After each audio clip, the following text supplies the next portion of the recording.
Salut! Je vais prendre un petit moment pour te parler de la définition du terme Dao en chinois, juste pour être sûr qu'on se comprenne bien puis qu'on est sur la même longueur d'onde. Donc, même si tu as déjà des connaissances là-dedans, ça va peut-être approfondir certaines choses. Sinon, je suis ouverte à si tu as des choses à rajouter par rapport à ça. Mais c'est ça. Fait que c'est d'essayer d'aller chercher un petit peu plus de profondeur dans le sens du mot. Premièrement, Dao, c'est la même chose que Tao, c'est juste que maintenant, il y a une standardisation dans la traduction.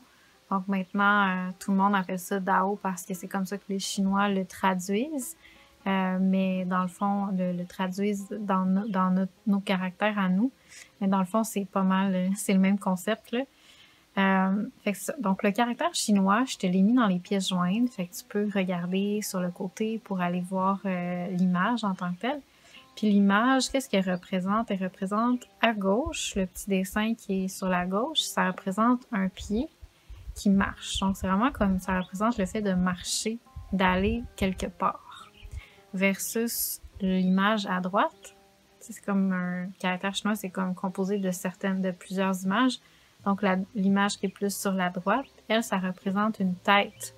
Puis il y a des plumes sur la tête, donc ça représente comme un leader. Quelqu'un qui guide vers la voie ou disons une direction vers où se guider vers où aller, dans le fond. Fait que dans ce caractère-là, le symbole du caractère chinois, il y a beaucoup de choses. Entre autres, il y a la notion de mouvement, que c'est toujours en mouvement. Donc, c'est toujours changeant. Quand on marche sur un chemin ou un sentier, ce qu'on voit, c'est toujours différent. Fait qu'on on peut pas vraiment définir exactement quoi ça a l'air parce qu'il y a vraiment beaucoup d'étapes, c'est vraiment, tu sais, très, très mouvant. Fait que c'est la première chose. Mais la deuxième chose, c'est l'aspect aussi que c'est dans le sens que tu peux pas aller juste n'importe où. Il y a un leader, il y a une voie sur laquelle marcher. Ça veut pas dire que cette voie-là, elle est pas multiple, puis qu'il y a pas plusieurs manifestations de cette voie-là, puis parce qu'au fond, dans la description de c'est quoi le Dao puis la voie, selon les Chinois, ben ça a toujours été fait partie de leur description. Donc c'est quelque chose qui est très... tu peux pas le définir parce que si tu essaies de le définir, ben tu le divises puis tu l'empêches d'être ce qu'il est. Donc c'est vraiment quelque chose de profond puis d'innommable. Mais ça, on va y revenir tantôt. Fait que par rapport au caractère chinois, c'est vraiment le concept de voie. Donc souvent, le mot Tao, quand il est traduit dans les textes chinois, si on regarde par exemple les différents ouvrages, le Tao Te Ching, tu vois, celui-là, il traduit la voie et sa vertu. Tao, des vertus. Donc c'est vraiment, tu sais, souvent traduit par la voie.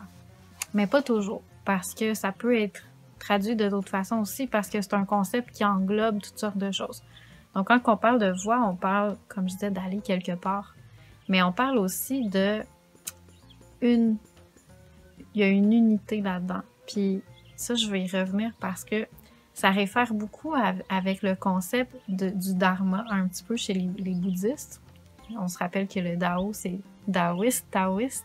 Donc, il y a des résonances, en même temps, c'est des systèmes à part. Mais ça réfère beaucoup à la notion de dharma chez les bouddhistes puis les hindous.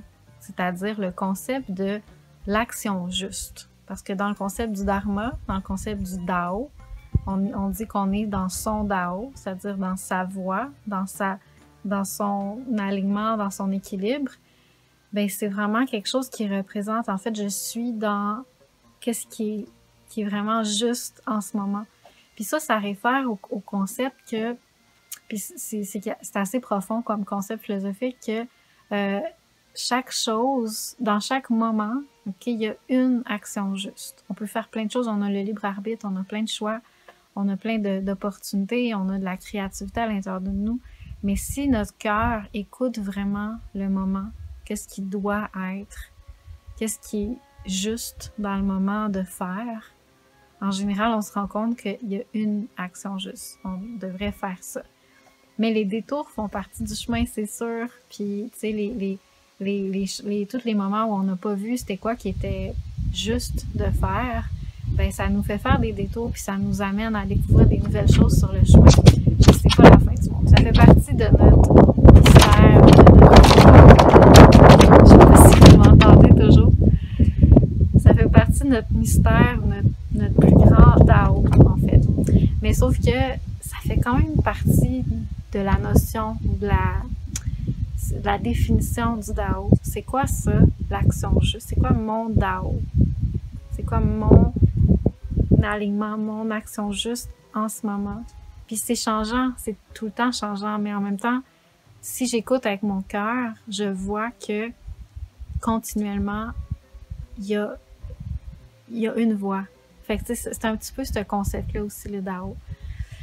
Fait, je trouve que c'est important à commencer à approfondir, parce que ça, tu sais, ça peut être approfondi durant toute une vie, tu sais, mais en même temps, quand on commence à regarder les choses sous cet angle-là, ça nous guide beaucoup. Parce qu'on sort du mental, là, puis de genre toutes les options que ça peut être, puis du doute, puis tout ça, puis ça rentre plus dans « Ah, c'est quoi que je ressens qui est juste maintenant? Ici, maintenant. C'est quoi qui est juste? » Puis le cœur, il sait la réponse souvent. Donc, c'est vraiment un travail d'alignement qu'on va chercher à faire durant toute la formation. Fait que c'est ça. Mais il y a aussi beaucoup d'autres concepts qui définissent le Tao, puis je veux rentrer aussi là-dedans. Entre autres, quand on parle de cosmologie chinoise, on parle que le tout, au début, là, c'est un peu comme dans le christianisme, il y avait le chaos, l'incréé, l'innommable, cet espace-là vide où il n'y avait rien. Puis à partir de là a été créé le 1, puis à partir de là le 2, le yin-yang, puis après ça le 3 avec le chi, puis il y a tout ça, cette cosmologie-là qui fait beaucoup penser un petit peu à la cosmologie chrétienne ou dans d'autres traditions. C'est sûr qu'il y a des résonances, mais bon, sans rentrer là-dedans, je pense que où c'est intéressant pour nous, pour comprendre la définition, c'est que le Tao, ok, c'est quelque chose vraiment à l'origine de tout. Ok, c'est comme ça que les Chinois l'expliquent. C'est vraiment, c'est le tout en fait. Fait que c'est souvent défini comme le 1 et comme le 0. Ok, comme le Wuji. Le Wuji, c'est le vide, le 0, la posture 0 d'alignement en Qigong. Donc ce tout-là, en fait, c'est un peu comme on pourrait le définir comme l'absolu, comme le tout, comme quelque chose de mystérieux, d'impénétrable, d'éternel, qui est là partout, donc qui pénètre toute chose. Mais il pénètre toute chose par les différentes manifestations, mais aussi par le vide qui existe dans chaque chose. Fait quelque chose de très profond là-dedans. Puis là, je veux pas trop rentrer dans de la philosophie. Je veux que ça soit pratique. Je veux que tu ressentes, en fait, qu'est-ce que je veux dire dans ta vie.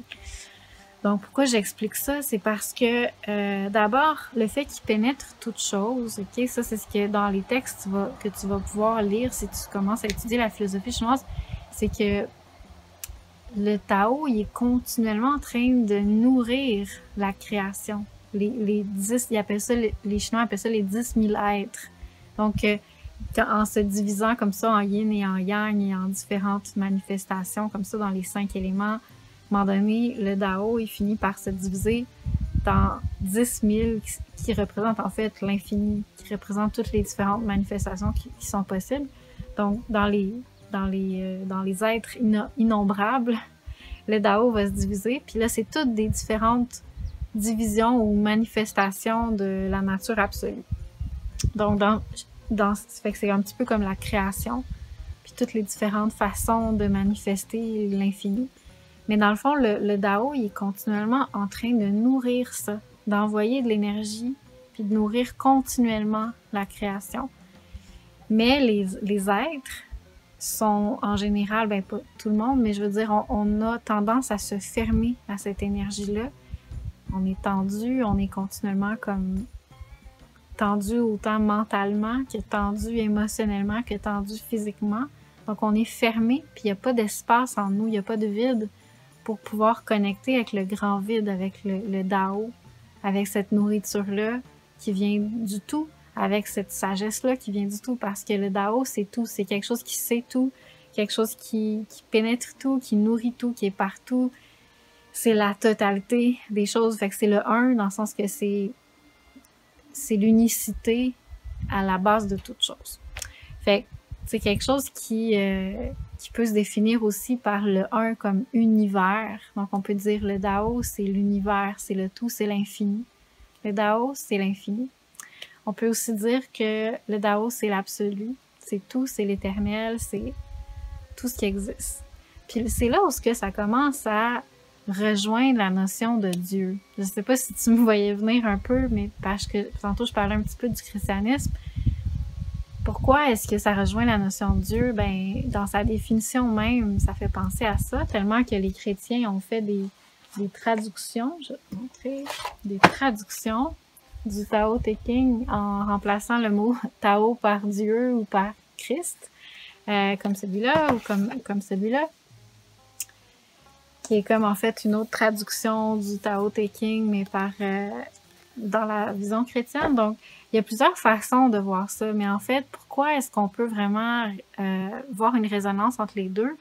Je veux pas du tout te rentrer dans des idées chrétiennes, mais simplement, essayer de aller dans une source un peu plus d'universalité des choses, parce qu'en fait, tout est relié. Puis, tu sais, si c'est quelque chose qui existe, puis qui est là, puis qui est comme, même si c'est difficile à comprendre ou à accéder, c'est quelque chose qui dépasse évidemment les croyances puis les différentes façons de le nommer. C'est quelque chose qui est plus profond que ça, puis quelque chose qui peut être compris ou être ressenti, peu importe la religion, mais juste dans des langages différents. Donc, moi, c'est ça, comme ça que je vois ça. Après ça, ton parcours t'amènera où ce que tu veux. Mais c'est ça, je voulais faire une résonance, puis dans ça, il y a un lien aussi avec l'étymologie, parce que si tu regardes l'étymologie du mot Dao, ça rejoint l'étymologie du mot Dieu. Dieu qui, en latin, c'est Deus, puis ça vient de l'indien, je sais pas exactement de quelle langue indienne, là, mais peut-être le sanskrit, qui avait le mot Deva. Donc, encore une fois, Deva, Dao, tu rejoins comme un genre de sonorité qui se ressemble. Donc, si tu regardes dans les dictionnaires étymologiques, souvent, tu vas voir ça. Après ça, je ne sais pas, tu sais, c'était quoi dans les temps anciens, cette définition-là, sauf que je pense que ça rejoint un mystère que tous les peuples ont cherché à pénétrer, puis en même temps qui reste impénétrable. Donc, peu importe c'est quoi ta religion, peu importe c'est quoi ta façon de connecter avec l'infini, c'est pas important. L'important, c'est juste de nourrir ça, puis d'amener ça dans ta vie le plus possible pour que ça puisse te nourrir, ça puisse te donner vie. Fait que dans la définition, encore une fois, cosmologique du Dao, on parle que ça représente le 1, mais ça représente aussi le 0. Donc le 0, c'est un autre élément important de la définition du Dao, parce que le 0, c'est le vide. Puis on disait tantôt que le Dao, c'est le vide entre chaque chose. C'est vraiment le vide qui fait qu'on entre en contact comme ça quand on entre dans le vide, que ce soit le vide mental, un vide ou un espace entre deux choses, puis là, d'un coup, on s'ouvre. Puis cette ouverture-là fait qu'on entre en contact avec quelque chose d'infiniment plus grand que soi, puis qui nous donne vie. Tantôt, je te disais que ça nous nourrit continuellement, donc c'est en entrant en contact avec quelque chose comme ça, tout d'un coup, ça nous donne vie, puis c'est comme... c'est cette nourriture-là. Bref, les Chinois en sont même venus jusqu'à dire que c'est le vide qui donne sa valeur aux choses. C'est par le vide que le Dao peut exister en eux.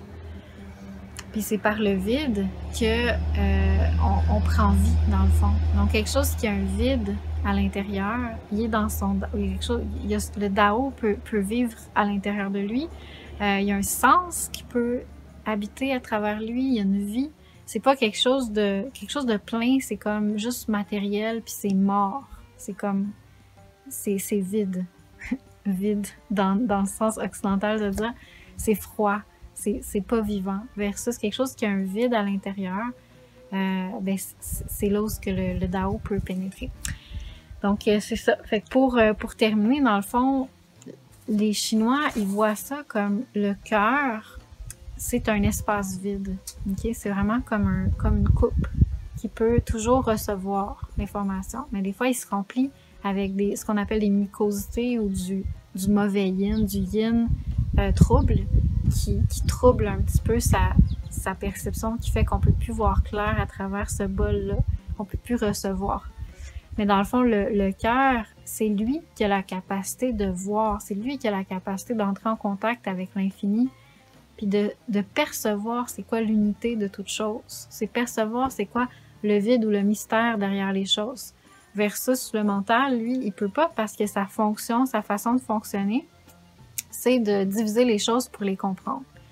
Donc, c'est quelque chose que moi, je fais beaucoup. J'aime ça, essayer de comprendre les choses, mais idéalement, les comprendre avec le cœur. Donc, des fois, j'essaie de relier un petit peu les deux, mais il y a des choses qui se comprennent pas avec le mental, comme le Dao. C'est quelque chose que je vous en ai parlé, mais qui se comprend pas. Mais c'est pour ça que je veux que tu l'expérimentes. Fait que je t'ai donné une liste d'activités dans l'autre leçon que tu peux explorer parce que c'est des activités qui typiquement nous aident à entrer en contact avec quelque chose de plus grand que soi, avec l'infini.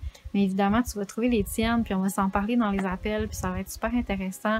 Puis tu sais, après ça, le but, c'est de reconnaître cette saveur-là pour que tu puisses la porter avec toi partout, puis la reconnaître quand tu fais ton journaling, puis ton organisation quotidienne, puis la reconnaître quand tu fais ta méditation, puis quand t'es présent dans la vie, puis quand t'es absent, t'es obnubilé par d'autres parties de toi, en vision tunnel, tu sais, ou quand t'es présent, puis pouvoir vraiment reconnaître ça pour naviguer à travers ça, puis écouter ton cœur qui est comme un leader pour t'aider à te guider vers ta voie, vers ton Dao, vers ton action juste.